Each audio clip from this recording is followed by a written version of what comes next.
Hello everyone, nubkeks here. Welcome back to Nub Raids, and by popular request, I'm going to be showing you how to prepare for this fusion.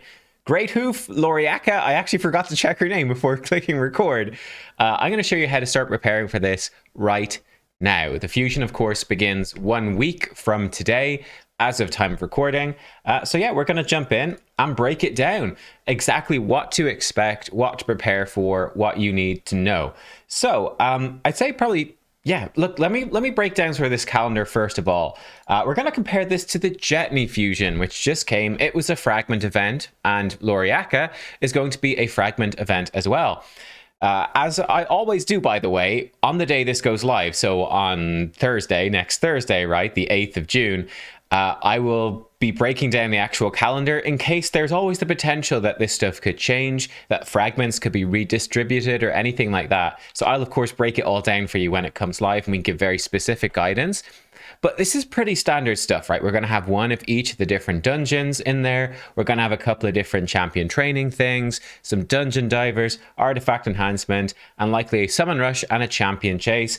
Where's it all going to fall? And also sort of the length of it. Let's take a look. So here we go. Let's dive in. So first of all, we had, well, the fusion reveal. Well, that's already happened. We don't need to predict that. That was yesterday on Wednesday. So that is done.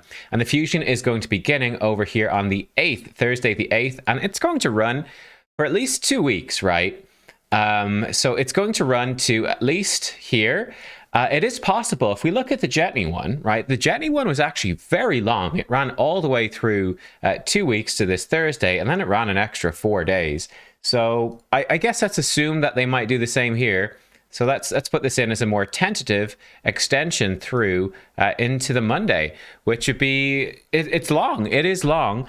I'm not sure if they will do that. But it's unlikely to matter because, again, if we look at Jetney, I think one of the most important things with the weekends in Raid, weekends are shard events, right?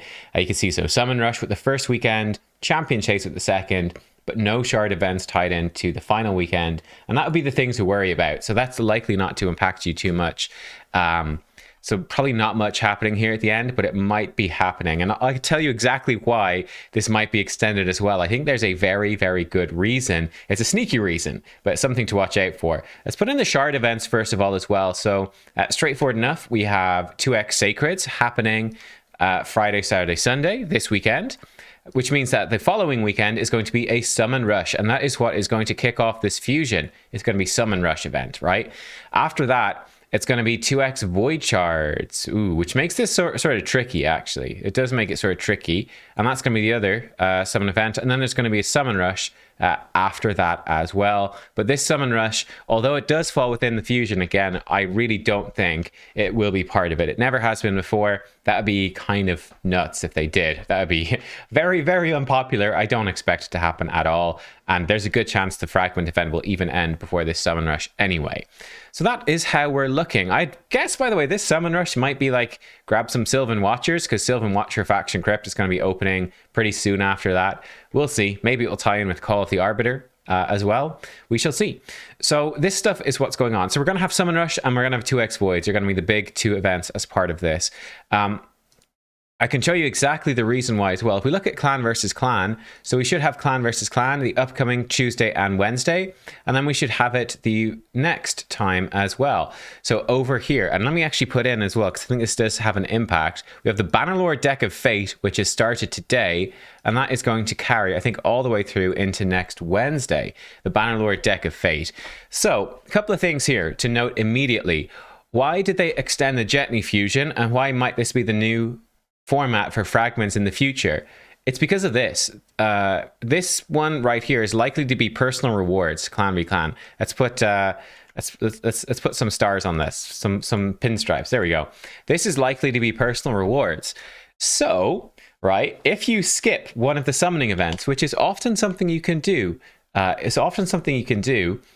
you will not be able to complete the fragments in time for personal rewards CVC, and you're going to miss out on those points, right? For example, with Jetney, I didn't have Jetney ready to summon during the CVC near the end of the Jetney fusion. But if you did both shard events, you would. So I think that is why they're doing it. It's just to tempt people in to doing both shard events, to not skipping any events, so that you can skip these ones at the end and summon during the personal reward CVC. It really depends. If you desperately need the points, it's something to consider. For most of you, it's not that important. You could simply save this fragment summon for the next person rewards CVC instead, and it's pretty much the same deal, right? So that's what I would say, but I think that's why they're doing it. Also interesting to note with this deck of Fate right now that has kicked off, this is up for a long time, 4 days. So this should, so today's Thursday, so 1, 2, 3, 4... Okay, yeah, actually, so just to clarify right there, I did double check. So this Bannerlord deck of Fate should actually end before Tuesday. That's quite important. So that is with CVC. There's very likely to be a different shard event, right, during a CVC here. It's fairly likely there's going to be always some sort of 10x event during CVC. It's always possible as well they might do some sort of guaranteed champion during this CVC as well, or anything like that, you know. Most likely it's going to be a 10x in each of the days for both these CVCs, but that will actually, yeah, the deck of Fate will end before that, so you won't be able to double dip right there. So yeah, that's something to watch out for, but yeah, something for you to know. But yeah, look, that's how it looks. I think the calendar itself is pretty straightforward in terms of what to expect and what's going to be overlapping. Now, here's the big important breakdown. So I think this is a relatively difficult one. Obviously, it's easiest when it's a 2x Ancients event. We're going to have a 2x Void event. The downside being, it means that you can't really, or you may not be able to use your Void shards for Summon Rush. There's a few things for you to watch out for. So there's usually 20 fragments total, 5 at 2150, and then 15 at, with Jetney it was 3500, which is the lower end that they've done in recent times. It is possible the 15 fragments could be all the way up at 5,000. I believe that this upcoming fusion is pretty weak. It's pretty underwhelming. So I'm expecting it to be on the lower end, but we shall see. Part of the reason it was on the lower end with Jetney was because it was a 2x Ancient Shard event as well. So yeah, they kind of expected people to be pulling for the 2x Ancients and getting those fragments for Jetney anyway, I think. So we'll see. We'll see here. How much is this going to cost you? Right, so get the basic 5 fragments would cost you about 4 sacreds plus 150 mysteries, or it would cost you 18 void shards to get the 5 fragments. And you basically nearly always do need to get these 5 fragments. There's usually 15 that are skippable total.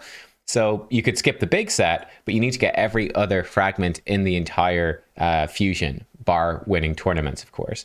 The 15 fragments at 3,500 would cost you 7 sacreds, that's in total, or 29 voids. Worst case scenario, if the 15 were at 5,000 points, it would cost you 10 sacreds or 42 voids. I feel like probably a lot of people are going to be leaning into their sacreds to do this summon rush if you're going to do it, because your voids are going to be needed perhaps for 2x voids. How much are you going to need?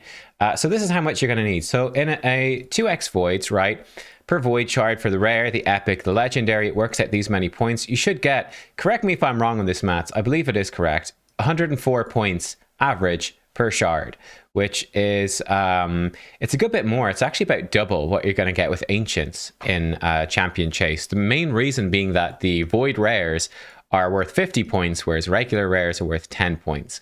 So it really does add up. So yeah, about 104 points on average per shard. So to get the 5 fragments, usually about 1,250 points, very easy to get. It's going to cost you 12 voids. And to get the follow-up 10 fragments will cost you 24 voids total.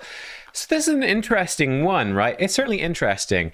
So for example, the cheapest way to do it, oftentimes, if it is this cheap in Summon Rush, could be just pulling the voids in Summon Rush, right? Pull 29 voids total in Summon Rush, and you're done, right? You can skip the 15 in Champion Chase.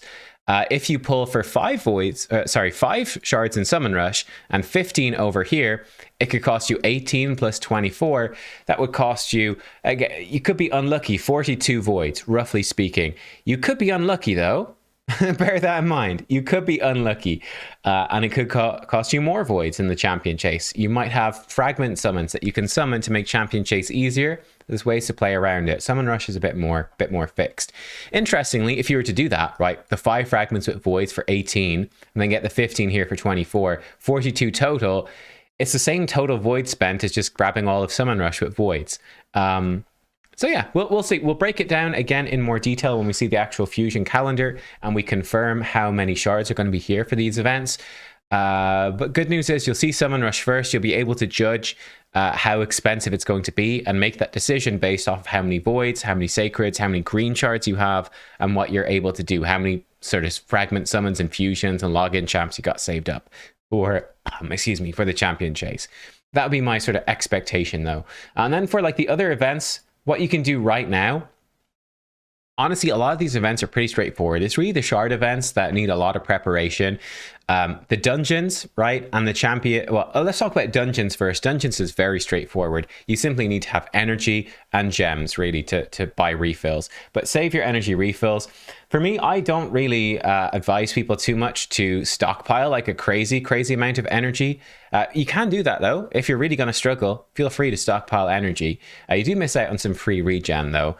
But yeah, just save up your... I don't have any save right now. I spend mine. I'm terrible. But you get a free energy refill every 2 days in the shop. Just save those up until the fusion begins, and then you can use those to help with the dungeons. Dungeons just take energy and gems. Might take 100 runs or so, roughly speaking. Bit more than that, probably. Roughly speaking, that's how many it's going to take. There's super raids on, so it's usually fairly quick, and it's not too bad so long as you have the energy saved up. Likewise, dungeon divers, you're basically going to get those done by timing your dungeon runs at smart times. And that's what I break down in these calendar breakdowns when it actually goes live, when you should farm dragon to get the most out of dungeon divers, that sort of thing. But there, again, just a matter of having energy and gems stockpiled so you can just keep running the dungeon over and over and over and over again. Champion training is a bit more straightforward, so you can definitely stockpile food champions. So have champions, right? If you have any champions ranked up, but they're low rank, save them, right? So I've got a few champions here at level 1, right? Save these champions to power up during the champion training stuff. Same thing here, 4 stars especially. Keep your 4 stars at level 1 and rank them up during champion training, and then turn them into 5-star chickens and what have you. I would basically rip through your 1 and 2 stars, no problem. I wouldn't worry about that. I just rip through them and prepare them, but kind of leave the 3 stars ready to go mostly, and definitely have your 4 stars kind of ready to go during champion training. That can make it much easier and save all of your brews. Artifact enhancement, save your silver. For that, there were 3 artifact enhancements in part of the Jetney fusion. So be prepared for a lot of artifact enhancement. And that's really it. So it's not too crazy, but yeah, I think that's basically it. Like, we sort of summed it up here. So yeah, it's starting on Thursday. We don't have to predict that. We know it. It is starting. Summon Rush very quickly into it, followed by the 2x voids. Make sure you've got a nice stockpile of silver and energy. Good to go. And it shouldn't be too bad. Like I said, this fragment looks to be fairly weak, so I'm not expecting the events to be very hard. They usually make the events harder when they think that the fusion is really good. And I doubt they think this one is really good. So yeah, and that's the only thing to watch out for. If you really struggle doing these fusions, I would say with Jetney being a bit underwhelming and with this cow being a bit underwhelming, the next one might be a traditional fusion, which is harder, and it might be very good, and it might be a very hard traditional fusion. So if you are on the fence about this could use up a lot of shards for a champion that might not be super useful. That's up to you to decide, but if you were to skip one, this one looks reasonably skippable for sure. We'll see when we get a playtest in, of course, but looks pretty skippable to me. And yeah, there could be a really good and difficult fusion coming up next, and it might be worth stockpiling those shards and those energy refills for that if you're going to struggle. But it's a long wait, mind you. You know, you're going to be waiting until July, effectively, for that to actually happen. It's probably the first week of July is when we'll see the next fusion kicking off. So yeah, there you go, guys. I hope you found it helpful. Give it a thumbs up if you did, and I will see you all next time. Thanks for watching. Goodbye.